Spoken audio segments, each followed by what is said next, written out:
काही देव ज्यांना आपण महादेव म्हणतो त्या महादेवाचाच अवतार खंडेराया.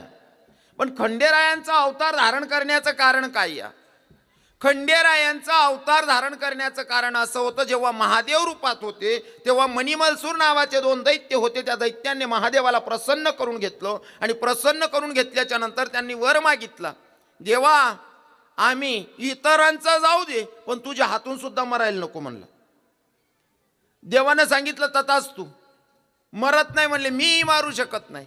पर कसं असतं माहितीये का, एखाद्या माणसाला ऐपतीच्या जास्त जर का मान सन्मान भेटला, अधिकार भेटला, तर त्याचा तो दुरुपयोग करतो. बरोबर आहे ना? बोल नका कीर्तन मग बसलेत तुम्ही. एखाद्या माणसाला जर का अधिकार दिला तर त्याचा तो गैरफायदा घेण्याचा प्रयत्न करतो. आणि मणिमलसूर दैत्यानं तसंच केलं. महादेवाकडनं वर मागून घेतलं की आम्ही कोणाच्या हातून मरणार नाही. सगळ्या देवादी देवांना त्रास द्यायला लागले. सगळ्यांना चिंता, आता काय करायचं म्हणले, लोकांना जाऊ द्या पण देवांनाही त्रास द्यायला लागले. मग भगवंताकडे गेले महादेव, विष्णू भगवंताकडे गेले आणि विष्णू भगवंताला सांगितलं, म्हणले यो दोघही राक्षस आम्हाला त्रास द्यायला लागले, भगवंता काहीतरी पर्याय शोधा. देवानं सांगितलं, म्हणले कोणी वर दिलाय पहिले त्या देवाला शोधा. म्हणले महादेवानं. महादेवाच्याकडे गेले, महादेवाला सांगितलं, म्हणले देवा असला कसलाही वर देऊन बसतात तुम्ही, कसलाही वर देऊन बसतात, आता सगळ्यांना भोगावं लागतंय. मग म्हणले काहीतरी पर्याय शोधा. देव म्हणले या अवतारात तुम्ही काय नाही करू शकत, पण मणिमलसूर दैत्यांना जर मारायचं असेल तर मला रूप पालटावं लागेल, अवतार घ्यावा लागेल. आणि तो अवतार म्हणजे खंडेरायाचा. हा, आणि देवाला खंडेरावाच्या सोबत अजून एक नाव आहे, मल्हारी. मणिमलसूर नावाच्या दैत्याचा वध केला म्हणून मल्हारी. हा, अजून सांगतो, देव अवताराला येतो त्याचं कारण एकावर नाही, काहीतरी भरपूर कारणं असतात तर भगवंत अवताराला येतो. दुसरं कारण 14 रत्न समुद्र मंथनाच्या वेळेस जेव्हा काढायचे होते ना, तेव्हा विष्णू भगवंतानं मोहिनीचं रूप धारण केलं. मोहिनीचं रूप धारण केल्याच्या नंतर ते रूप बघितलं आणि सगळ्या देवांची नजर नाना बाबा कोणाकडे? मोहिनीकडे. मोहिनीला बघून सगळे मोहित होत होते. पण फक्त एकच देव असा होता, सूर्यदेव. त्यानं मोहिनीला वासनेच्या रूपानं बघितलंच नाही. असं बघितलं, जर का अशी माझी मुलगी राहिली असती तर, आणि देवा शक्य झालं तर माझ्या पोटी येईन म्हणले जन्माला, तेव्हा त्या राधेच्या रूपात गेले, तो भाग वेगळा. पण मला सांगायचंय, बघितलं मोहिनीचं रूप बघून महादेव मोहित झाले आणि मोहिनीच्या मागं धावायला लागले, मोहिनीच्या मागं पडायला लागले. विष्णू भगवंत म्हणले, देवा मी कोण आहे, मला ओळखलं का? अरे मी विष्णू आहे, 14 रत्नांच्या साठी मी रूप बदललंय, मोहिनीचं रूप धारण केलंय. महादेव म्हणे, काही का असेना तू या रूपातले सुंदर दिसतोय, देवा तुला माझ्यासोबत लग्न करावं लागेल. कोण सांगे? कीर्तन मग बसलेत ना तुम्ही. महादेव देवले सांगे, तुला मन सांग लगीन करणं. पण म्हणे देवच ना देव, महादेव सुद्धा असा चुकाय गेता भाऊ तुमनं ना आपलं काहीतरी बघ ना. हा, बऱ्याच ठिकाणी बाबा असं उलटवी जायचे. इंस्टाग्रामले माल देखीच नाही, बराच पोरेले सुधरत नाही, पोरे का पोरे आहे.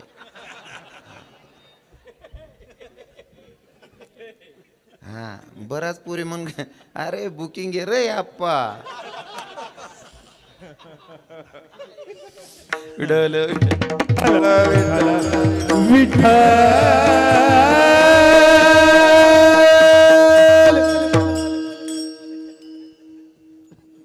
सांगायला आवडेल ना बाबा. हा, नाही बराच प्रश्न आहेत ना, उत्तर भेटली ना आज. काय माहिती का, महादेवानं मोहिनीचं रूप बघून जरा बेभान झाला भगवंत आणि मोहिनीला सांगायला लागला, तुला सुंदर दिसायली, तुझ्यासोबत लग्न करावं वाटतंय म्हणलं. देव म्हणे, मी ज्या कामसाठी येले ते काम करणार आहे ना, तू लगीन नांदा आहे ना म्हणे, बाकी काही सांगू नको म्हणे, इच्छा पुरी कर. देवानं सांगितलं भगवंतानं, विष्णू भगवंतानं, मी आलोय ज्या कामासाठी ते काम करू दे देवा, आणि तुझी इच्छा आहे ना, मी तुझी पत्नी झाला पाहिजे, हरकत नाही, तुझी इच्छाही पूर्ण करेल. पण तेव्हा जेव्हा तू मल्हारी रूपात येशील तेव्हा मी तुझी बानाई बनून तुझी इच्छा पूर्ण करेल. हा, आणि बानुबाई सोबत लग्न केलं देवानं, नाही का. हो, भरपूर कारण आहेत, आको सांगस. जी देवाच्यासाठी नाचणारी मुरली आहे नाना बाबा, ती मुरली कोण? तुम्ही गोंधळ घालतात, तुमच्याकडे गोंधळ घालतात का? होतो ना गोंधळ. आता गोंधळ घालत असताना तुम्ही गोंधळी बोलवतात, गोंधळामध्ये ती मुरली नाचते, मुरली, तिला मुरडी म्हणतात नाही का? ती मुरडी कोण आहे? हा, मुरडी कोण आहे? वा वा, ऐका.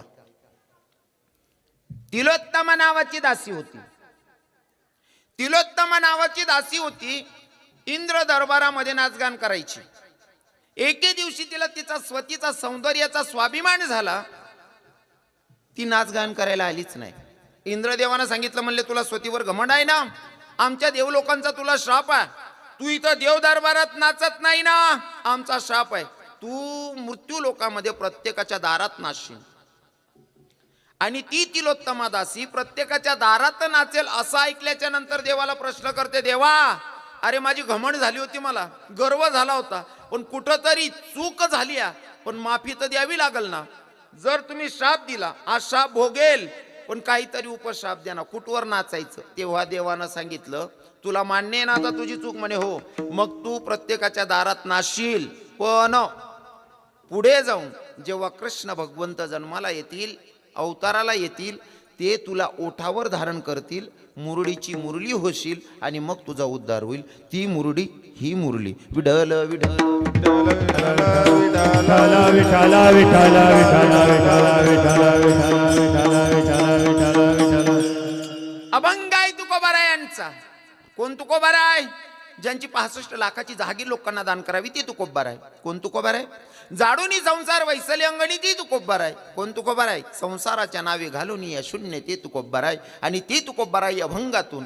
अशा देवाला शरण जायला सांगतायत, अशा देवाला शरण जायला सांगतायत की त्या देवाला भक्ताचं काम करायला लाज नाही वाटली पाहिजे, अशा देवाला शरण जायला तुकोबाराय सांगतायत.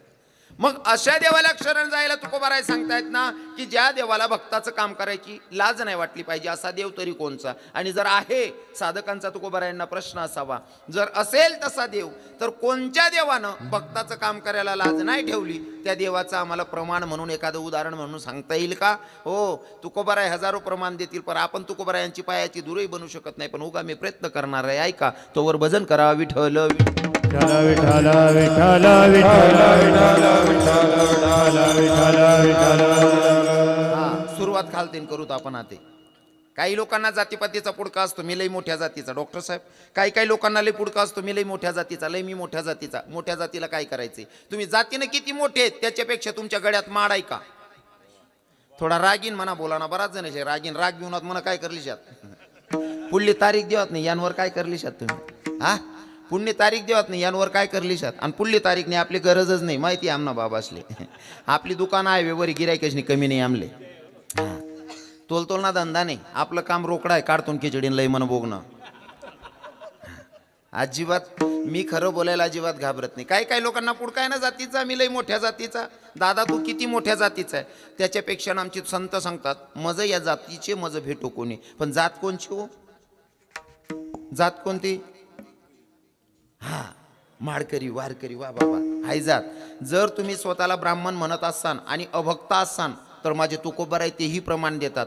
जातीनं ब्राह्मण असेल, नेमात बसत नसेल तर माझे तुकोबाराय सांगतात, अभक्त ब्राह्मण जळो त्याचे तोंड काय, त्याची रांड प्रसवली. विढल विढल विठ्ठल विठ्ठल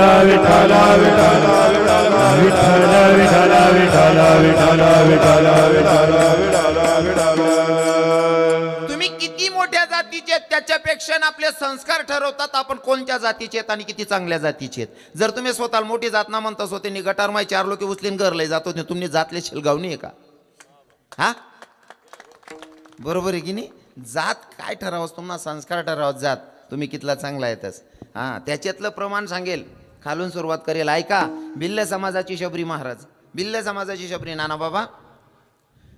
पहिले तर शबरी माता अगोदर राजाची राणी होती, राजाची राणी होती. आणि कुंभमेळा लागलेला, कुंभमेळ्यामध्ये साधू संतांचं दर्शन घ्यावं वाटलं, दर्शन घ्यावं वाटलं. राजांना सांगितलं, म्हणले ऐका ना स्वामी राजे, मला कुंभमेळ्यामध्ये जावं वाटतंय स्नानासाठी, साधू संतांच्या दर्शनासाठी. राजानं सांगितलं, तू काही साधारण बाई आहे का? तुला इतकं सहज जाता येणार नाही. मग हा तुमसाठी पालखी बिलकी तयार करणी पडी, पालखीमा बसणं पडीन, मग तुला जाता येईन. इतकं सहज नाही. आणि ते पण इतकं सहज जाता येणार नाही, इतकं सहज बसता येणार नाही. कमीत कमी तू हा घोंगट इतका पाहिजे, म्हणजे पदर इथला पाहिजे. जुन्या बाईस ना अजून बी पदर देखील आहे तिथला रास. पण आई मायना जरा पदर, राणीना पदर जरा जास्त अंतरवाडी घे. जेव्हा कुंभमेळ्यामध्ये गेली दर्शनाला, साधू संतांचं दर्शनच झालं नाही, कारण पदर इतका मोठा होता, दिसलेच नाही साधू संत. घरी आले, भगवंताच्या दरबारात उभी राहिले, देवाला सांगितलं, देवा अरे ऐक ना, जर राजाची राणी बनून मला साधू संतांचं दर्शन होत नसेल तर हा जन्मच कामाचा नाही. गरीब परिवारात जन्माला घाल, पण माझ्याकडनं संतांची सेवा होऊ दे देवा. पुढचा जन्म भिल्ल समाजामध्ये जन्माला आली शबरी, शबर राजाची मुलगी. शबरी जन्माला आली कमी वयातच, आणि तेव्हा पद्धतच होती ना बाबाजी, कमी वयात लग्न करायची. लग्न ठरलेला, बकरांची दावण बांधलेली. बापाला विचारलं, बाबा एवढे बकरे कावून बांधून ठेवले? म्हणले, बेटा तो लग्न करायचंय ना म्हणून.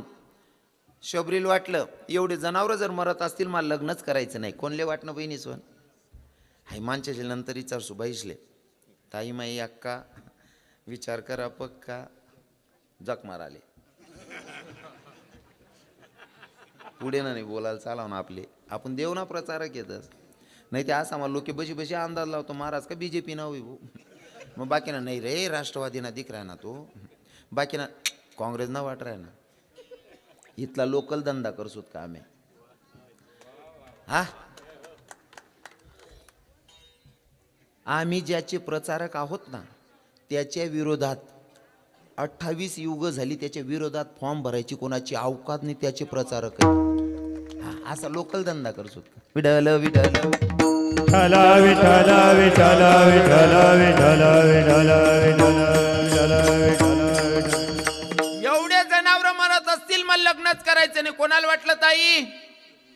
जातनी कोण होती? शबरी माय, भिल्ल समाजाची शबरी. पण तिले वाटणं इथला जनावरे मरायला नाही पाहिजे, म्हणजे शबरी मायले वाटणं मटन मासा खाऊ नये, असं कोणले वाटणं बहिणी सोन? ए भाऊ सोन, ए दादा हो, शांत बसा रे. तुम्ही यायला सांगे नाही येईल का तुम्हाला गावमा कीर्तने असं? त्या शिट्ट्या मारा ना बजेट मा, त्या का उडावतीन बुवा ते?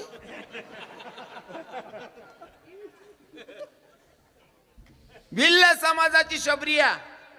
पण शबरीले वाटणं साहेब, शबरीले वाटणं मटन मासा खाऊ नये असं. कोणले बहिणी सोन? शबरीले जातनी कोण होती? हा तरी ती बहिणीले वाटणं मटन मासा खाऊ नये. आणि तुम्ही स्वतःले चांगली जात ना म्हणणारा सांगता मालकाने ठेसा मा काळ्या टाकासवाय ठेसा सवा देत नाही. मर जाय रे तू, फाशीले रे ओ करजदार ना, ओ ठेसा मा काड्या उलगेल वावर. मग कोणले मोठी जात ना म्हणशात तुम्ही? हा भिल्ल समाजाची शबरिया, भिल्ल समाजाची शबरिया. पर शबरीले वाटणं मटण मासा खाऊ नये असं काय? त्याग आहे महाराज. मायबापांना सांगितलं म्हणले मला लग्नच करायचं नाही. मायबापांना न सांगता घराचा त्याग केला, घर सोडलं महाराज. हो अरण्यात राहायला लागली. जिथं गुरुजी राहत होते त्या गुरुजींचं नाव काय महाराज मंडळी कोणी बोलणार नाही. बसलेले श्रोतेगण तुमच्यापैकी उत्तर पाहिजे. महिला माता तुम्ही सांगा बरं, ज्या ऋषी महात्म्याची सेवा करत होती शबरी आई, त्या ऋषींचं नाव काय होतं? त्या साधूंचं नाव काय होतं? महाराज मंडळी कोण बोल नका, महिला माता तुम्ही बोला. हा कोण जाण भाऊ? आणि आमले माहीत राहतं तुला कसाला धडकावतो बुहाटे? यासले देवनं विचारो, साधूस नाही विचारो नर बाबा, आई सांगता येणार नाही. कारण या कीर्तन सरानंतर सकाळी मग बसतीन बी ना, एका देवनंच आवती का बाकीने बाया? आई बहीण रांधाय घे ना, दुसरे ना वट्टा का बहीण संगीतातून रांधाय घे. हा ना ताई पोया करायनो ना, मग किचन रूम मा जाई बटस. मग तडे का देवधर्म ना गोष्टी राहते का? दखना माय ती बाजू आली ओ माय, सासूल बी अशी धरू धरून झुलू झुलूच करस बाई. ती बाजूवाली सासूला असे धरू धरू करस नि झुलू झुलू करस. यावर आपला उद्धार होई जाई बहिणीचो. हा दुसरा ना 24 उद्धार होई जाई. तेवढं बरं आहे माल पाटणाऱ्या बायानी तशा. विडल विठ्ठल विठ्ठल विठ्ठल विठ्ठल विठ्ठल विठ्ठल विठ्ठल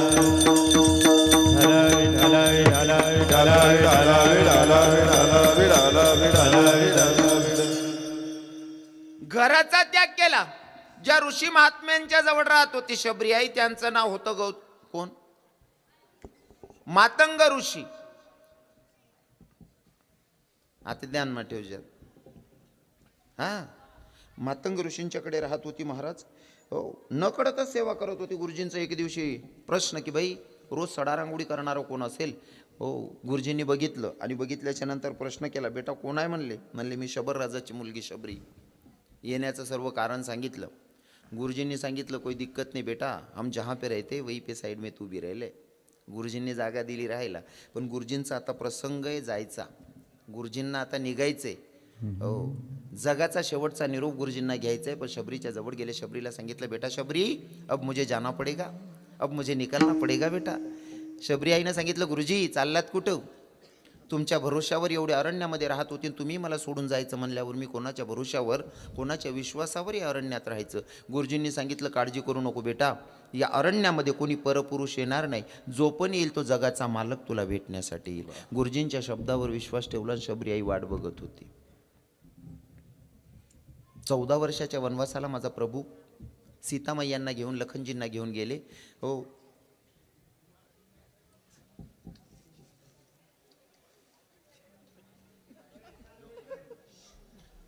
बोलू नका ना दादा, मी तुमच्या सगळ्यांच्या पाया पडतो, बोलू नका ना.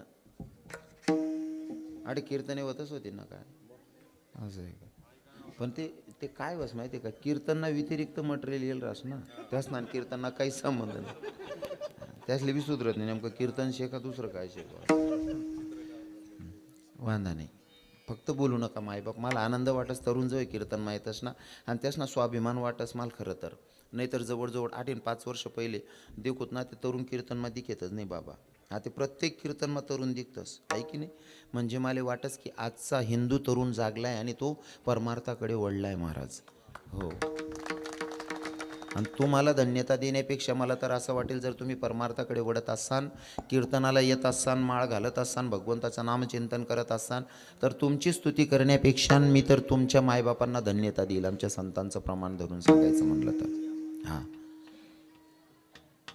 कारण शुद्ध बीजापोटी फळ रसाळ गोमटी नाही का. आईबापांची खूप पवित्र असली की चांगले पोरं जन्माला येतात आणि त्यांच्या मनामध्ये इथं कीर्तनाचं आयोजन करावं आणि कीर्तन ऐकावं. नाहीतर मग इतकं सोपं नाही. भगवंत इतका स्वस्त नाही ना. हां, इतका सहज नाही येतो.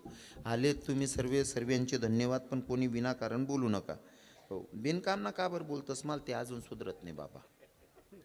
आपला बोलेल ना नरू बाबा, आपला बोलेलनी किंमत होत नाही. तवलुगून बिनकाम न थकोच नाही गौतम बाबा.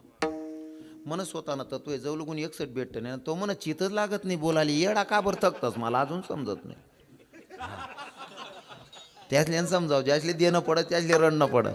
विठ्ठल विठ्ठल विठाला विठाला विठाला विठाला विठाला विठाला विठाला विठाला विठाला विठाला. जगाचा मालक ब्रह्मांडाचा धनी प्रभू रामचंद्र शबरी आईला भेटायला गेले महाराज. आता मला सांगा, भेटायला गेल्याच्या नंतर शबरी आईची तयारी होती. अरण्यामध्ये फिरून माझ्या प्रभूंना काहीतरी खाऊ घालावं वाटत होतं. तर बोरं होती, बोरं चाकून ठेवत होती. कथा बघ तुम्हाला माहिती आहे. बोरं चाकून ठेवत होती. प्रत्येक बोर पहिले चाखायची. जर आंबट असेल फेकायची, गोड असेल तर टोकरीमध्ये टाकायची. अशी गोड बोरं जमा करून ठेवली. माझ्या जगाच्या मालकाला आल्याच्या नंतर प्रसंग तो सांगत नाही कारण वेळ कमी आहे. जगाच्या मालकाला बोरं खायला दिली.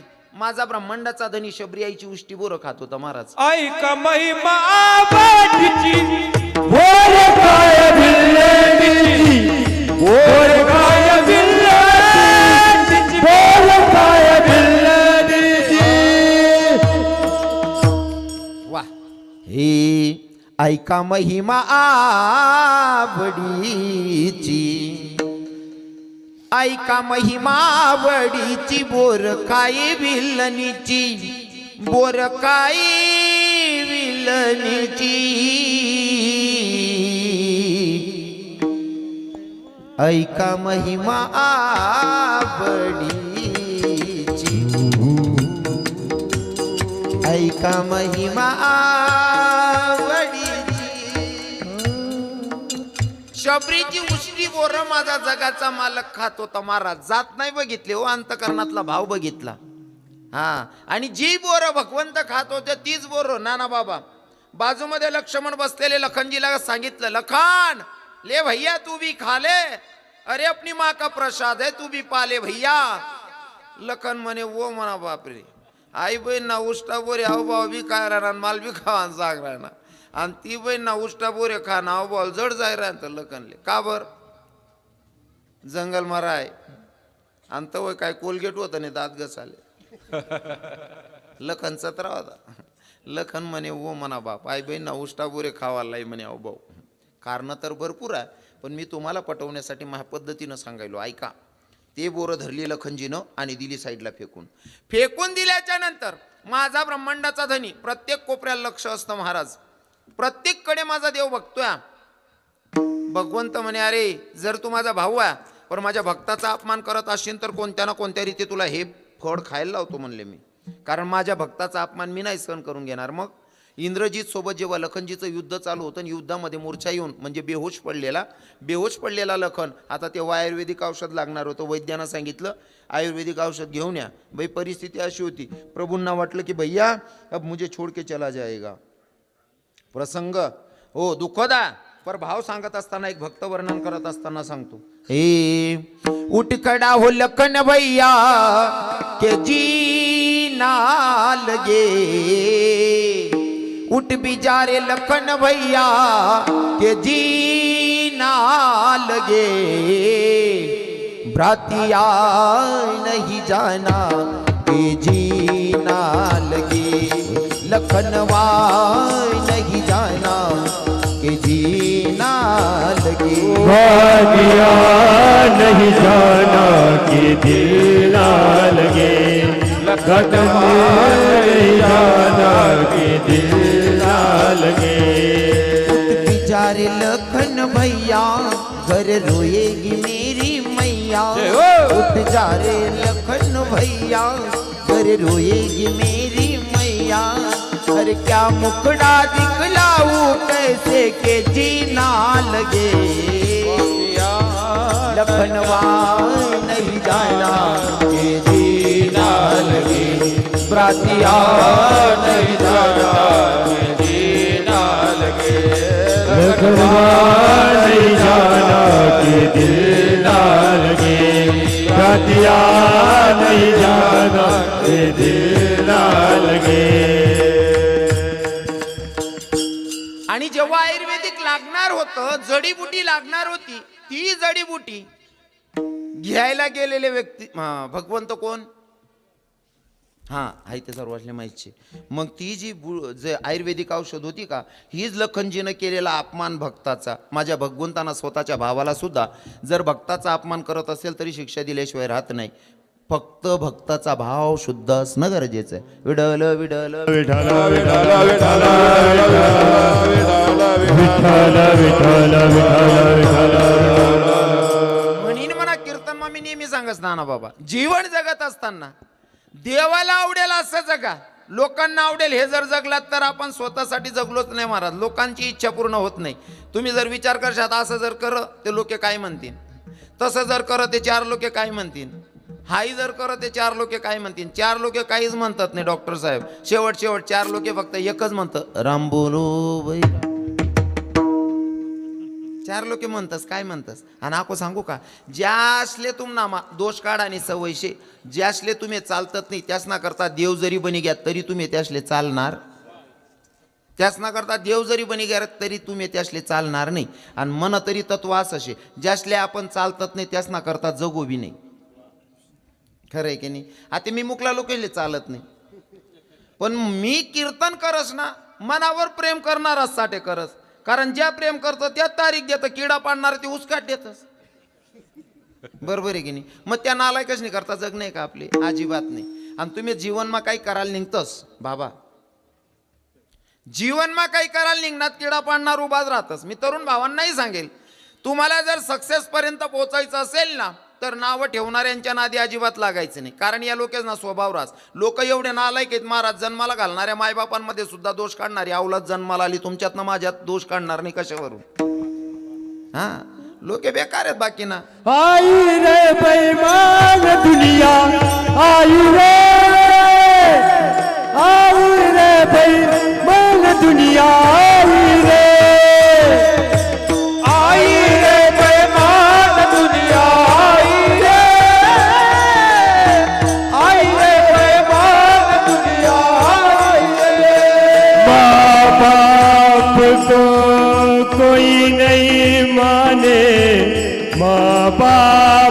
को कोई नहीं माने, औरत को बहु माने रे। आई रे बेईमान दुनिया, आई रे बेईमान दुनिया, आई रे।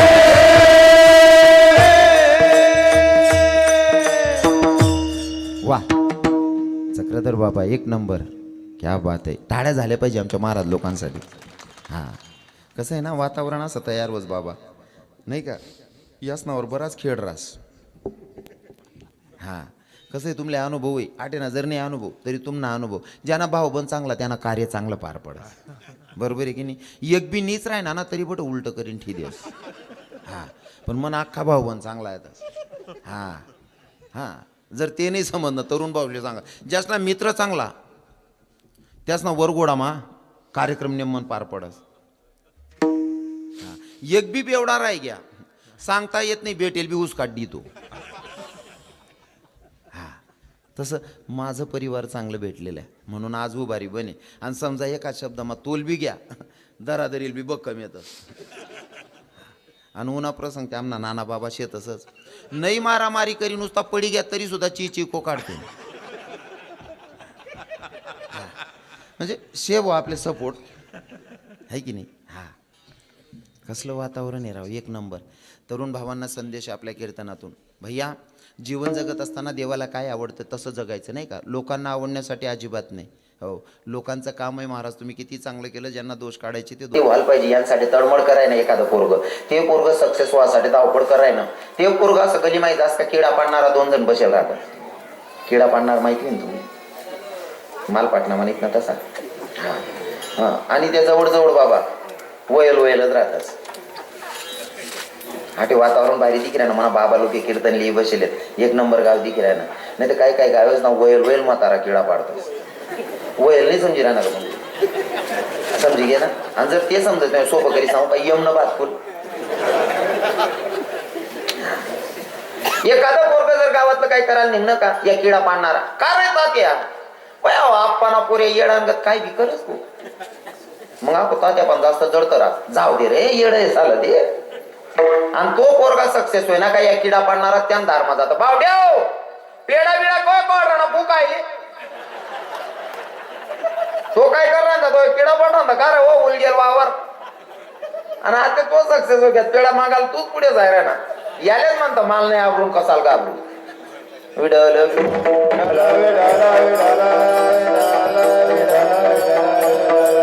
आणि अजून सांगेल तरुण भावांना, भैया मी प्रत्येक गोष्टीमधनं काही ना काही नाना बाबा शिकण्याचा प्रयत्न करतो. जसं की हा लाईट लावलाय बाबा, लाईट कशासाठी लावलाय योगेश भाऊ, योगेश साहेब, लाईट कशासाठी लावलाय ताई माडी, उजड करण्यासाठी.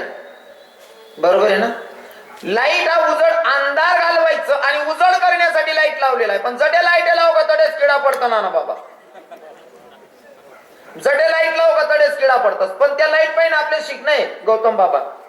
आतापर्यंत एखादा लाईट असा त्या काढा किडा असले बेन बंद पडी यावं, बंद पडेल का. कारण त्या लाईटले माहिती आहे किडा घेतला का गर्द्या करत नाही, पाहिजे मर जातील मला काल दिन रात्री आपण चालू होणं शे.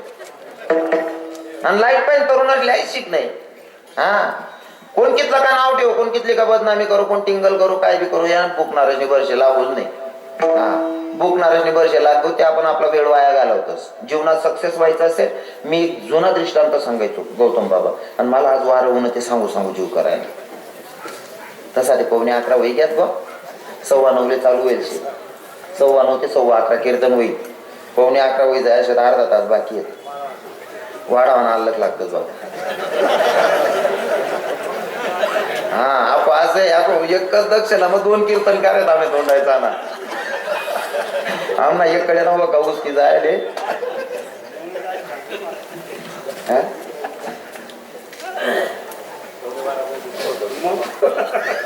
मला काही नाही, तुम्ही सांगा. तुम्हाला बी 12 वाजता मना बी वाजवली सांगा मग काय. मला जिथं डीजे लावा होतं तिथं लागे ना ते वाचाडीन काय करण्याची. तुम्ही बस आणि कॅपॅसिटी दाखवा. मी बोलायला अजिबात थकाव नाही, अख्खी रात सुद्धा सांगतो मी. मला दिनभर मग 4 बी कीर्तने करायला होत ना, तिथलाच एनर्जी 3 कीर्तन करस मी अजिबात थकत नाही, कारण स्तुती मला भगवाननी करणी. हा, आणि भगवाननी स्तुती कराना एक चौक पाडले जात बाबांनी. हा, मला बराच जण विचारतात, थांब ना नाना बाबा आम्ही विचारतो असेल बाबाला म्हणतो, बाबा बराच महाराज मला फोन करी विचारतात, खाओ महाराज बाई आम्ही 5-5 मागतो तरी लोक देत नाही, तुम्ही 61 नाही 71 रुपयात देतात, चुकाय राहिना तुम्हाला. म्हणे कस काय? अरे तुम्ही काय करता, कीर्तन मग चालू कीर्तन मग सुद्धा दोंडायचा ना रव्यानं चावायचं. तुम्ही आठी उभं राहायच नाही, व्यासपीठ कोणच चाव्या नाही, ती जर तुमले सुधीर राहिना नाही पानट असले तुम्ही दोंडायचा ना पुऱ्याना चावशा ते 31 भेटतील. आठे संत सांगा, जगाची पद्धत सांगा.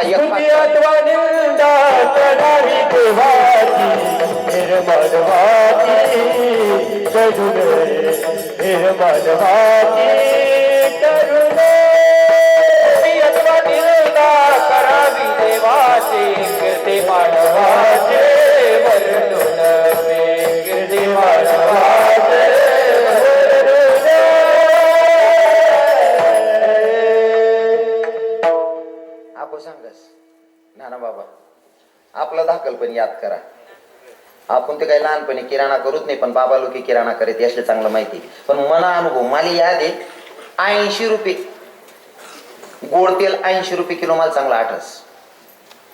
तुम्हाला अनुभव मोठा असेल, तुम्ही 15-20 रुपये किलो पाहिजे खाई राहणार होते, पण मला चांगला आठस की 80 रुपये किलो पाहिजे तेल मला आठस तर वयस पाहिजे. 80 रुपये होता भाव किलो ना, आता काय भाव आहे? 150 रुपये बराबर. साखर 15-16 रुपये किलो साखर होती, आता ती साखर काय किलो भेट राहिली? 40 ते 45 रुपये किलो. तरुण भाऊले असं वाटत बुवा आमले तर काही किराणा नॉलेज होतं नाही, पण मग दाखलपणे आहे ते याद होई ना. बिस्किट ना पुडा, पार्ले बिस्किट ना पुडा 2 रुपयाना भेटे, 2 रुपयाना बिस्किट ना पुडा, त्यामध्ये बिस्किटे जास्त होता.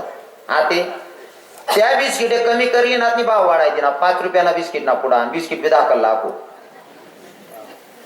कितला भाव वाढी घ्या, डब्बल ना. प्रत्येक वस्तूला भाव वाढणार.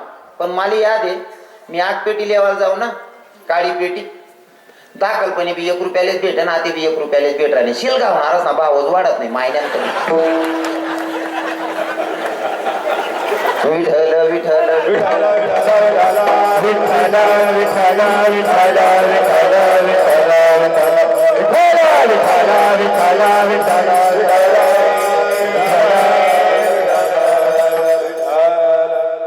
भगवंताला काय आवडेल ते जगायचं माणसानं. तरुण भावांना लास्ट अँड बेस्ट संदेश माझा, जर तुम्हाला नवरदेव मंडपापर्यंत सुरक्षित न्यायचा असेल, डॉक्टर साहेब नाना बाबा, नवरदेव जर मंडपापर्यंत सुरक्षित न्यायचा असेल, घोडा 50,000चा असू दे की 50 लाखाचा असू द्या, गौतम बाबा घोडा 50,000चा असू दे की 50 लाखाचा असू द्या, घोडा जापडी लावणी पडी तर नवरदेव मंडप पर्यंत सुरक्षित. घोडा तुम्हाला सस्ता राहो का मागा राहो, हा अनुभवती जवळजवळ 90% लोकेश ना शेज. घोडा 90,000 ना राहो का 90 लाख ना राहो, 50,000 ना राहो का 50 लाख ना राहो, पण नवरदेव जर मंडप पर्यंत सुरक्षित लई जाणार होती, घोडाला जापडी लावणी पडी. का? त्यांनी जर बँड वाजवालाकडे देखील ना टांगा पलटी घोडा फरार मनीषीन त्याला जापडी लावणी पडस. मग याना माहिती आपले काय शिकणे, जर तुमले बी जीवन मग सक्सेस होई, सक्सेस पर्यंत पोहोचणं होई ना, नावं ठेवणारा टिंगल करणारा आपल्या काड्या करणाराच कडे जापडी लायले आणि ते खाणच नाही भाऊ, सक्सेस पर्यंत पोहोचाशिवाय राहत नाही माणूस. विठ्ठल विठ्ठल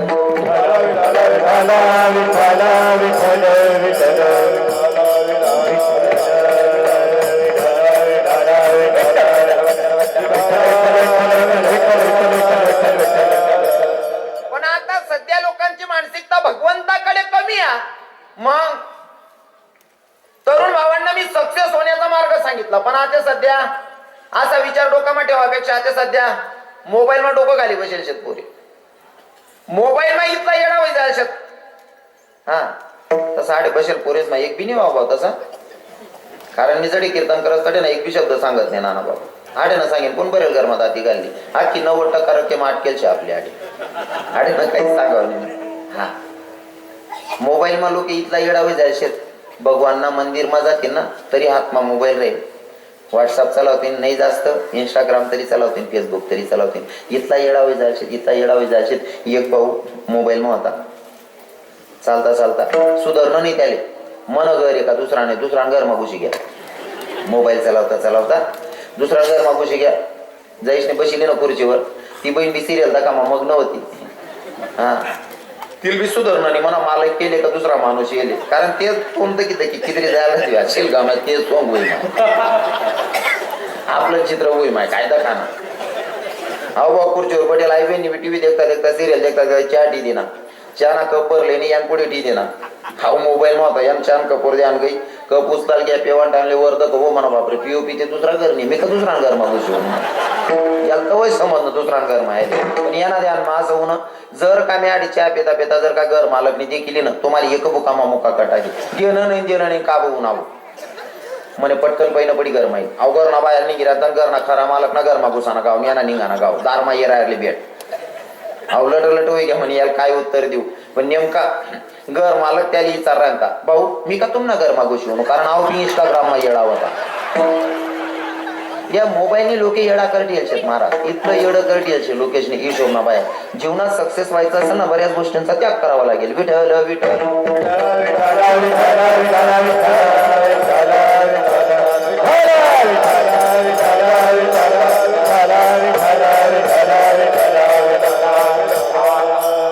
पहिलं उदाहरण सांगितलं जातीचं भिल्ल समाजाची बाई भिल्ल समाजाची संत पर महाराज माझ्या जगाच्या मालकानं उष्टी गोर खावी महाराज काय भक्ती असेल शबरीची. हा दुसरं उदाहरण ध्यानमालिया महार समाजामध्ये एक संत जन्माला आले त्यांचं नाव होतं काय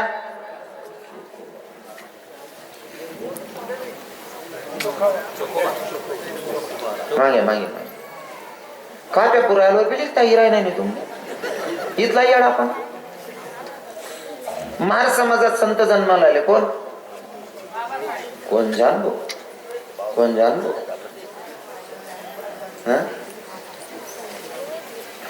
आम्हाला समजी गेलं तर त्यांना विचार त्यासना अभ्यास तिथलं सांगा ना त्यासना गाव मोय नाही का गाव. महार समाजामध्ये एक संत जन्माला आले ज्यांचं नाव होतं चोखा मेळा. चोखा मेळ्याच्या पत्नीला दिवस ऐकता बाळणपणाची वेळ जवळ आलेली आहे बाळणपणाची वेळ जवळ आहे बाबा आणि पत्नीला सांगितलं चोखा मेळ्यांनी अगं ऐक ना सोयरा मला वारीला जावं वाटायला ग. सोयराबाईने थोडाही विलंब न करता नवऱ्याला लगेच होकार दिला पण सांगितलं म्हणले तुम्ही जाताय ना वारीला नक्की जा पण रस्त्यावर तुमच्या बहिणीचं गाव लागतं का तुमच्या बहिणीला माझ्याकडे पाठवा म्हणले. आता मला सांगा बाईना दिवस भरतायत बाळणपणी वेळ जवळ आहे डिलिव्हरी वेळ जवळ आहे तरी सुद्धा नवराले विरोध कराने वारी जावाले काय बघते असे आहे की नाही. आपल्या बाया नवरा कीर्तनले जात ना तरी बाकीने बाया बाहेर बांधलेले गावमा कीर्तन ऐका सुद्धा जाऊ देत नाही बाकीने बाया तेवढं बरं आडबड्या बाया परमार्थिक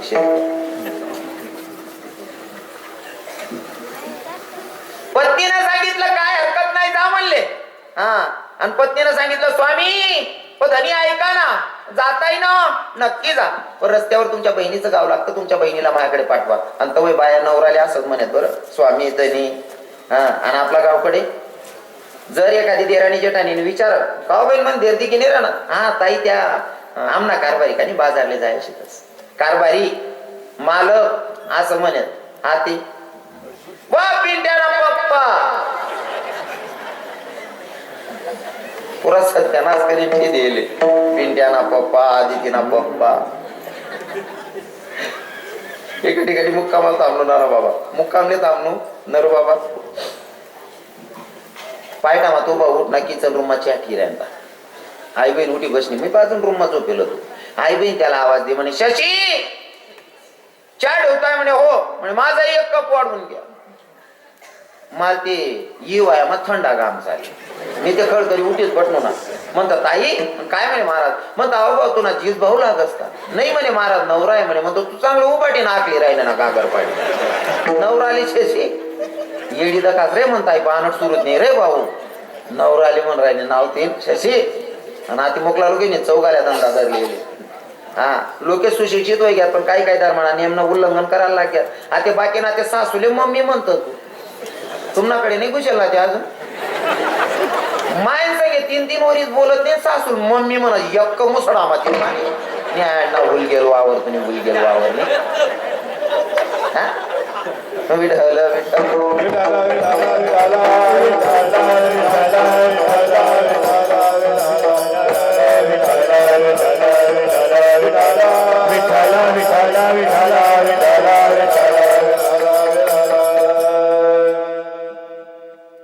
पत्नीने सांगितलं जाताय ना जा पण तुमच्या बहिणीला माझ्याकडे पाठवा कारण माझी बाळणपणाची वेळ जवळ आलेली कोणता दिवस बाळणपणाचा असेल सांगता येत नाही तुमच्या बहिणीला पाठवा चोखा मेढाने होकार दिला पण नामचिंतनात एवढे मग्न झाले महाराज चोखा मेढा नामचिंतनात एवढे मग्न झाले लक्षातच नाही राहिलं बहिणीचं गाव कधी सुटलं तर तसेच नामचिंतनात मग्न झालेले चोखा मेढा भजनात दंग झालेले माझ्या विटेवरच्या मालकाला वाटलं जर माझा भक्त माझ्या नामचिंतनात एवढा मग्न झाला स्वतःच्या बायकोची बाळणपणाची वेळ जवळ आहे डिलिव्हरीची वेळ भरलेली आहे तरी सुद्धा माझ्या नामचिंतनात एवढा वेळ आहे म्हणजे संसारात चित्त नाही माझ्या विटेवरच्या मालकाला दया आली माझ्या विटेवरच्या मालकानं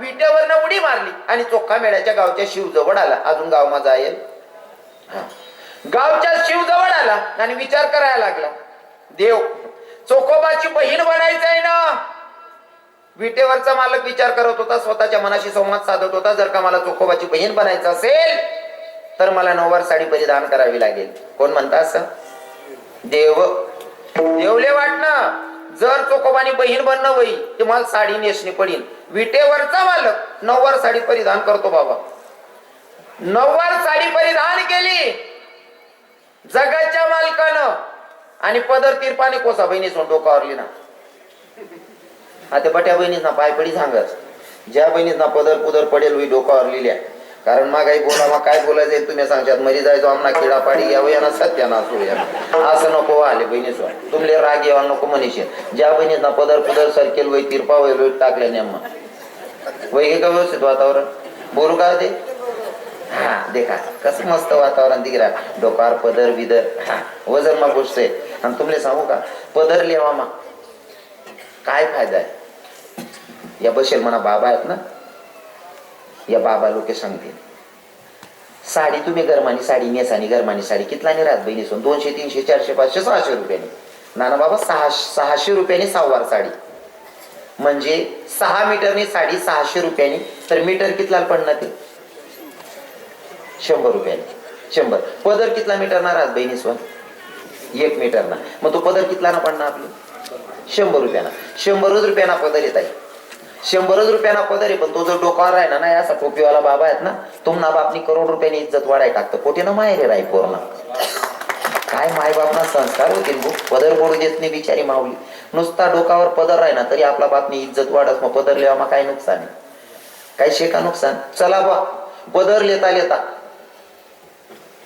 आमना गावना स्टँडवर 17 बाया मरी घ्यात महाराज काय आमना जीव घाबरत पदरल्यावर असं काही वय येतात घटना घडेल येतात नाही ना मग पदरल्यावर काय लाश ठेवा डोक्यावर पदर आपल्या धर्माचा नियम आहे डोक्यावर पदर आलेल्या अतिथींचा आदर सासू सासऱ्यांची कदर आणि पतीच्या सेवेला हजर तिलाच म्हणावं इंडियन मदर विठ्ठल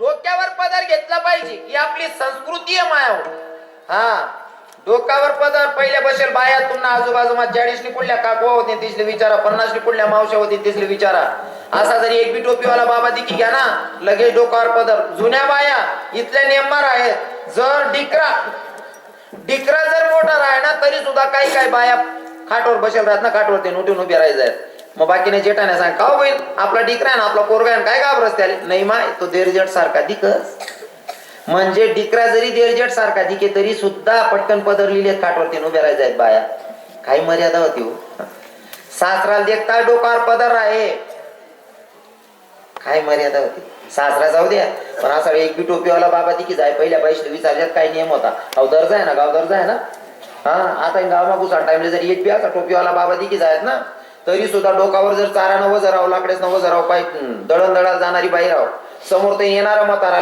देखताच लगेच तोंड फिरायन उभी राह नाही मग समोर चाली होती बाबा काही विचार करते नाही पोरले काही वयनशे का नाही रे लगेच तोंड फिरायन उभी राहत पहिल्या बाया आते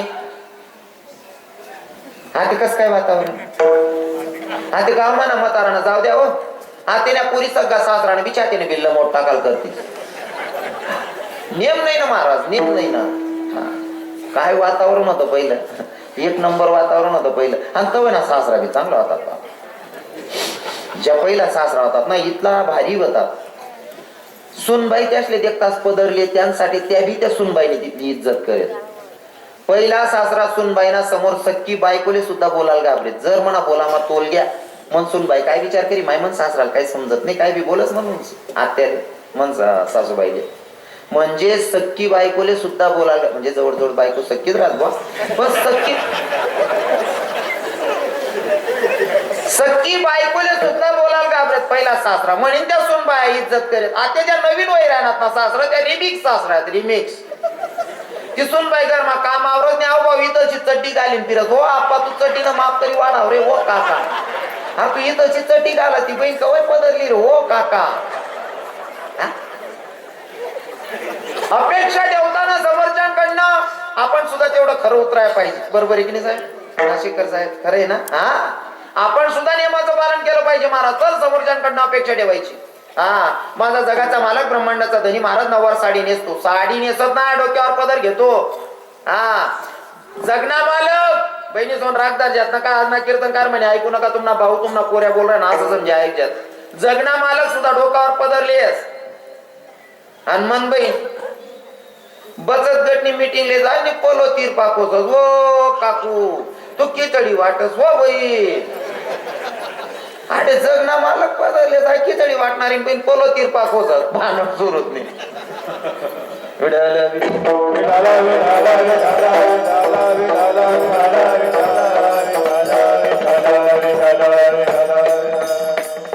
पण अजूनही खेड्या गावामध्ये चांगलंय इथं एकही मायचा पदर पडलेला नाही अरे वातावरण एक नंबर आहे एक बी मायना पदर पडेल नाही भलेच आता थंडीशे मनीषी बांधलेले डोका काय म्हणतात त्याला स्कार्फ बरोबर आपण एक वस्त्र येले बहिणी स्कार्फ वगैरे बांधायचे चांगले तुम्हाला सुरक्षिततेसाठी वांधा नाही याला विरोध नाही करावं थंडीना बचाव करा ना तुम्ही चांगली गोष्ट आहे आपण एक नवीन वस्त्र येले आपल्याकडे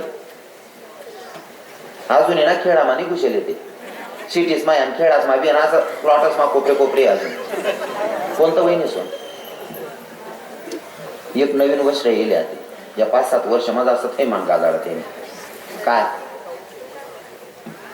गाऊन तो गाऊनले तर की ना असं डोकं फिरत ना दुकान मा कधी की ना डायरेक्ट चाकू घालीन माठ टाकू भासाची आणि त्याला फोन कट टाकू उपाडी देऊ भासाची करत म्हणून त्या गाऊननी इतका सत्यानाश करेल का बहिणी आपण तिसरी जाऊ तुम्हाला पाय पडत तर गाऊन घाला ना मी नाही म्हणणार नाही तुमले वाटच ना मी सेफ आहे तर गाऊन घातला पाहिजे नक्कीच तुमले सुरक्षित वाटच गाऊन घाला पण गाऊन घाला नंतर ते रातनं घाला ना वस्त्र रातल्याच परिधान करल्यावर ना जेवण वेगळी साडी बदलीने गाऊन घालल्यावर आपला आपला रूम मध्ये झोपी राहावं बाकीने बाया गाऊन घालीन बट गाव